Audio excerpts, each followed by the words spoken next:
Hello, I'm doing a book review, and the book I want to review is the novelization of Batman Mask of the Phantasm. Now, this novelization was written by Andrew Helfer, I think I'm saying his last name right, and it was published in 1993, and this is based on the 1993 animated film of the same name, which was actually a spin-off of the TV series Batman the Animated Series. Now, before I really get on to this novelization, just a few words about the movie. Now, me and my friend Eric reviewed the movie a couple of years ago, and I also did a review on a comic book adaptation of the movie a couple of years ago as well, so I've talked about this story before. Now, Batman Mask of the Phantasm is one of my all-time favorite movies, and I also think it's one of the best, if not the best, of the animated Batman films, and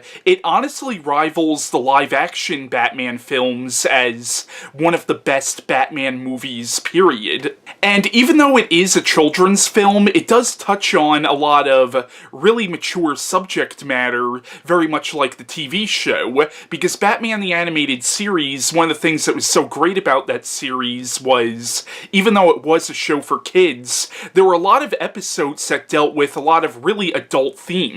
And honestly, that movie does a better job at diving into the psyche of Batman and Bruce Wayne and really exploring Bruce Wayne as a character than, honestly, a lot of the live-action Batman films. Now, at the time the movie came out, you really only had the two Tim Burton films to compare it to. And while I love Tim Burton's Batman movies, I honestly do think Batman Mask of the Phantasm is a better Batman movie than those films. Don't get me wrong, Batman and Batman Returns are great movies, but I think Batman Mask of the Phantasm is a better story about Batman, and it really does develop Bruce Wayne as a character, I think, a lot more than Tim Burton's films did. Now, I have to say that this novelization follows the movie pretty closely, actually. Like, a lot of the dialogue in this book is pretty much exactly how it was in the movie. I might have to watch the movie again to see if anything was a little different, but also a lot of the events that are described in this book are almost exactly how they were in the film. Once again, I might have to watch the film again to see if I pick up on any major differences, but once again, I think this book is pretty true to the movie. Now, the plot of this is the exact same plot as the movie. Basically, the story is about this figure known as the Phantasm, who is stalking and killing all these mobsters, and Batman is being accused of the crimes. So, in the story, Batman is trying to prove his innocence while also trying to figure out the identity of the Phantasm. And without giving too much away, Batman's greatest adversary, the Joker, ends up having a major part to play in this story. But I have to say that as a fan of the movie, this is a pretty well done novelization, and as I said, it follows the movie almost to a T. Now, this is definitely a children's novel. Like, the way it's written in such a way where you could tell it's for kids who are just really starting to learn how to read. And that's not a criticism of the book, that's just the kind of book that it is. And it makes sense that this is a children's novel because the movie, even though it does touch on some pretty dark themes, the movie, for all intents and purposes, is a kid's film.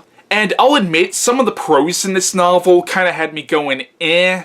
Like, there's a part of this book where Batman is fighting the Phantasm, and it's constantly referring to the Phantasm. Like, the Phantasm did this, and the Phantasm did that, but it uses the word Phantasm so many times, and it's like, you couldn't come up with anything else. Like, you couldn't say, and it flipped Batman over its back or something. I mean, I understand why he did it, because he didn't want to reveal the Phantasm's gender. I get why he did it, but it's like, then refer to it as it or something, like, you know, it just kind of came off as a little sloppy in my opinion. But besides that, I would say the book is fairly well written for the most part. And one thing I really liked about this book, and this is something I love about the movie as well, it's something I love about this story in general, is this is really a story about Bruce Wayne. This is really Bruce Wayne's story, and it's about how being Batman really affects Bruce Wayne's life. And one of the most compelling things about this story is the relationship between Bruce Wayne and this woman named Andrea Beaumont, and you find out that this woman is almost responsible for him not becoming Batman in the past because he was going to marry her and give up this idea of being Batman, but something happens in their relationship and this prompts him to actually go through with his original plan of becoming Batman. And the whole relationship between Bruce and Andrea is honestly really heartbreaking. But yeah, if you can find a copy of this novelization, and if you're a fan of the movie Batman Mask of the Phantasm, I definitely recommend giving this book a read. But yeah, that was my review on the novelization of Batman Mask of the Phantasm by Andrew Helfer, and bye.